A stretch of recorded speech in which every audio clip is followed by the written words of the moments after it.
Hello అండి, welcome to Renu's kitchen. ఈరోజు నేను ఎంతో టేస్టీగా ఉండే బంగాళదుంప ఫ్రైని ఎలా ప్రిపేర్ చేయాలో మీకు చేసి చూపిస్తాను. బంగాళదుంప ఫ్రై అనేది చాలా రకాలుగా ప్రిపేర్ చేస్తూ ఉంటారు. ఈ విధంగా ఒకసారి ట్రై చేసి చూడండి. పొటాటో పీసెస్ అనేవి చాలా స్పైసీగా, క్రంచీగా, చాలా టేస్టీగా వస్తాయి. ఈ రెసిపీ రసం, సాంబార్, పప్పులోకి సైడ్ డిష్గా చాలా సూపర్గా ఉంటుంది. మరి ఇక లేట్ చేయకుండా ఈ పొటాటో ఫ్రైని ఎలా ప్రిపేర్ చేయాలో చూసేద్దాం. ముందుగా స్టవ్ వెలిగించుకుని ఒక బాండి పెట్టుకోండి. అందులో ఒక 3 టేబుల్ స్పూన్స్ ఆయిల్ వరకు కూడా వేసుకోండి.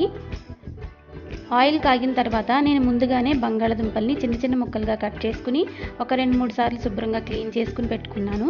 ఇప్పుడు ఆ ముక్కల్ని ఈ ఆయిల్లో వేసుకోవాలి.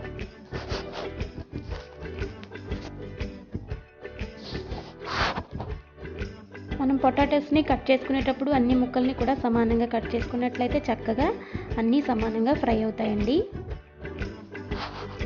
ఇలా ఒకసారి అంతా బాగా కలుపుకున్న తర్వాత అందులో కొద్దిగా పసుపుని యాడ్ చేస్తున్నాను. పసుపుని యాడ్ చేసుకున్న తర్వాత ఒకసారి అంతా బాగా కలుపుకున్న తర్వాత ఇప్పుడు స్టవ్ని లో ఫ్లేమ్లో పెట్టి మూత పెట్టేసి ఒక 10 నిమిషాలు వీటిని అలా వదిలేసేయండి.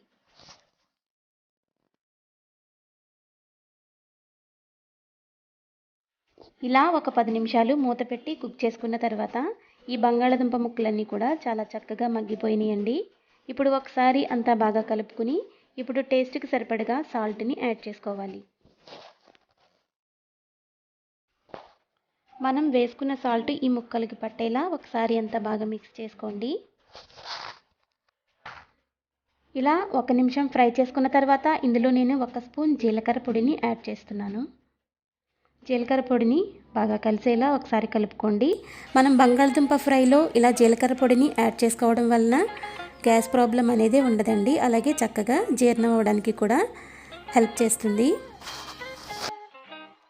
ఈ పొటాటో ముక్కలు చాలా వరకు ఇప్పుడు ఫ్రై అయిపోయినాయండి. ఇప్పుడు ఇందులో మీరు తినేదాన్ని బట్టి కారాన్ని యాడ్ చేసుకోవాలి.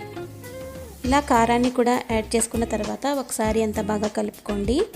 కారం అనేది మీరు తినేదాన్ని బట్టి యాడ్ చేసుకుంటే సరిపోతుంది. నేనైతే 1 కేజీ పొటాటోస్కి 1 స్పూన్ కారాన్ని యాడ్ చేసుకున్నాను.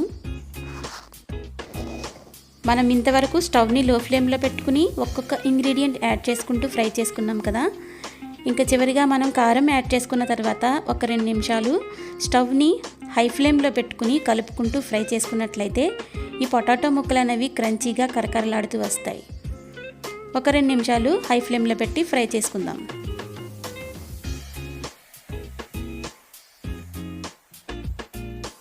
ఒక 2 నిమిషాలు హై ఫ్లేమ్లో పెట్టుకుని ఫ్రై చేసుకున్న తర్వాత మనకి బంగాళదుంప ముక్కలు అనేవి కరకరలాడుతూ చాలా చక్కగా ఫ్రై అయినాయండి. ఇక చివరిగా ఇందులో కొద్దిగా కరివేపాకుని వేసుకుని ఫ్రై చేసుకున్నట్లయితే ఎంతో టేస్టీగా ఉండే బంగాళదుంప ఫ్రై రెడీ. చాలా సూపర్గా వచ్చిందండి. మీ ఇంట్లో ఒకసారి ట్రై చేసి చూడండి. పిల్లలైతే చాలా ఇష్టంగా తింటారు. ఈ వీడియో కనుక మీకు నచ్చినట్లయితే లైక్ చేయడం అస్సలు మర్చిపోవద్దండి. అలాగే ఇలాంటి మంచి రెసిపీస్ కోసం రేణుస్ కిచెన్ ఛానల్ని సబ్స్క్రైబ్ చేసుకోండి. ఈ వీడియోని మీ ఫ్రెండ్స్ అండ్ రిలేటివ్స్కి షేర్ చేయండి. Thanks for watching.